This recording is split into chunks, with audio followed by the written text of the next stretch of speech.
Time యూపీఎస్సీకి tuitions only in Tirumala IAS institute Chaitanyapuri. Call చేసి ఇప్పుడే జాయిన్ అవ్వండి. పిల్లలకు విద్యాబుద్ధులు నేర్పి భావితరాలకు బంగారు భవిష్యత్తు వైపు తీర్చిదిద్దాల్సిన ఆ పాపిష్టి చేతులే తన భర్త హత్యకు స్కెచ్ వేశారు.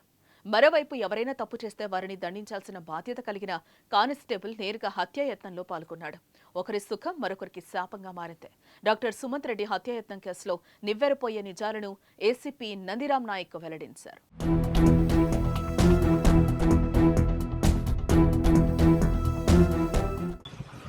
అట్లేం లేదండి. పక్క ఇది మనకు కోర్టులో అన్ని కూడా ఎవిడెన్సెస్ అన్ని కూడా అడ్మిటబుల్. ఇది మనము మనుషులు ఏదైనా వాంగ్మూలాన్ని మార్చొచ్చేమలే కానీ టెక్నాలజీ ఏదైతే ఇవి మార్చలేరు కదా. అయితే ఇప్పుడు దీంట్లో ఏదైతే Raj Kumar head constable present Cyberabad ఏఆర్లో పనిచేస్తున్నారో అతనికి ఏంటంటే మొన్న 15 రోజుల క్రితము 50,000 ఇవ్వడమే కాకుండా అతనికి ఒక ఇల్లు కూడా నిర్మించి ఇస్తా అని చెప్పేసి వాళ్ళ మధ్య ఒప్పందం. అది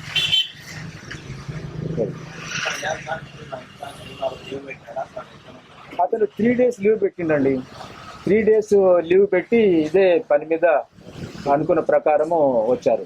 వరంగల్ హంటర్ రోడ్డులోని వాసవి కాలనీలో నివాసం ఉంటున్న డాక్టర్ సుమంత్ రెడ్డికి 2016లో ఫ్లోరా మారియాతో ప్రేమ వివాహం అయింది.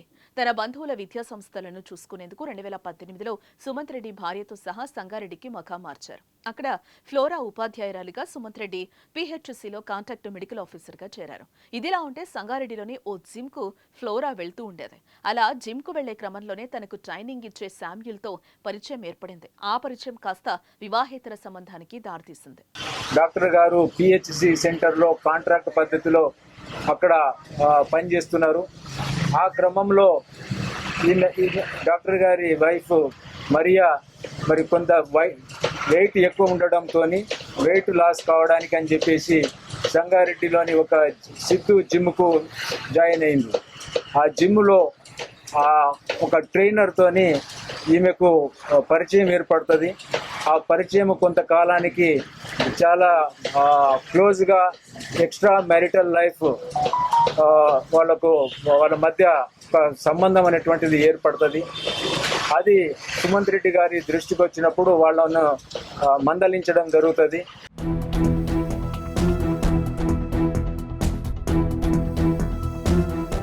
ఇక ఫ్లోరా వ్యవహారంపై అనుమానం రావడంతో భర్త సుమంత్ రెడ్డి ఆమెను నిలదీశాడు. ఇదే విషయంపై భార్యాభర్తల మధ్య గొడవలు జరగడంతో వరంగల్ కు మకాం మార్చారు. ఆమెకు 2019లో జనగామ జిల్లా పెంబర్తి సోషల్ వెల్ఫేర్ కళాశాలలో అధ్యాపకురాలిగా ఉద్యోగం వచ్చింది.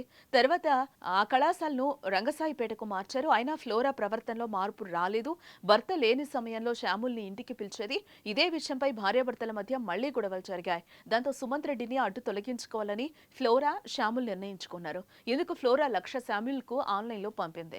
ఇందులో 50,000 శామ్యూల్ సైబరాబాద్ లో ఏఆర్ కానిస్టేబుల్ గా పనిచేస్తున్న తన స్నేహితుడైన రాజ్ కుమార్ కి ఇచ్చాడు. వైద్యుడిని చంపితే ఇల్లు కట్టిస్తానని రాజ్ కుమార్ తో ఒప్పందం చేసుకున్నారు. పన్నాగంలో భాగంగా ఈ నెల 20న రాత్రి వారిద్దరూ హెల్మెట్ ధరించి బైక్ పై వరంగల్ కు చేరుకున్నారు. మరోపక్క కాజీపేటలో ప్రైవేట్ ఆసుపత్రిని నడుపుతున్న సుమంత్ రెడ్డి రాత్రి విధులు ముగించుకుని కారులో ఇంటికొస్తూ ఉండగా బట్టుపల్లి రోడ్లో కారు వెనక భాగంలో సుత్తితో కొట్టారు. శబ్దం విన్న సుమంత్ రెడ్డి కారు నాపి బయటకొచ్చి చూస్తుండగా అదే సుత్తితో పలుమార్లు అతని తలపై మోదారు. చనిపోయాడనుకుని పారిపోయారు. తీవ్ర రక్తస్రావమైన వైద్యుని స్థానికులు 108లో ఎంజీఎం ఆసుపత్రికి తరలించారు. అక్కడి నుంచి హైదరాబాద్ కు తీసుకెళ్లారు. ప్రస్తుతం అతడి పరిస్థితి అత్యంత విషమంగా ఉండటంతో తిరిగి వరంగల్ కు తీసుకొచ్చారు. ఈ ఘటనపై బాధితుడి తండ్రి సుధాకర్ రెడ్డి ఫిర్యాదుతో దర్యాప్తు ప్రారంభించిన పోలీసులు సీసీ ఫుటేజ్ ని పరిశీలించి నిందితులను గుర్తించారు. ఇంట్లోని బంగారం అమ్మేందుకు వెళ్తున్న శ్యాముల్, రాజ్ కుమార్, ఫ్లోరా మారియాలను అరెస్టు చేశారు. సుమంత్ రెడ్డి గారి ఫాదరు గాదే సుధాకర్ రెడ్డి గారు మిల్స్ కాలనీ పోలీస్ స్టేషన్కి వచ్చి కంప్లైంట్ ఇవ్వడం జరిగింది. ఆ కంప్లైంట్ పైన మా మిల్స్ కాలనీ సిఐ గారు వెంకటరత్నం గారు కేసు నమోదు చేసి ఈ కేసును దర్యాప్తు ప్రారంభించడం జరిగింది. ఈ దర్యాప్తులో భాగంగా ఆ కేసుకు సంబంధించినటువంటి అందరు సాక్షులను, అదేవిధంగా సీసీ కెమెరా ఫుటేజ్ను, టెక్నికల్ ఎవిడెన్స్ను కలెక్ట్ చేసి వాటి ఆధారంగా ఈ నేరంలో పాల్గొన్నటువంటి నేరస్తులను ఈరోజు పట్టుకోవడం జరిగింది.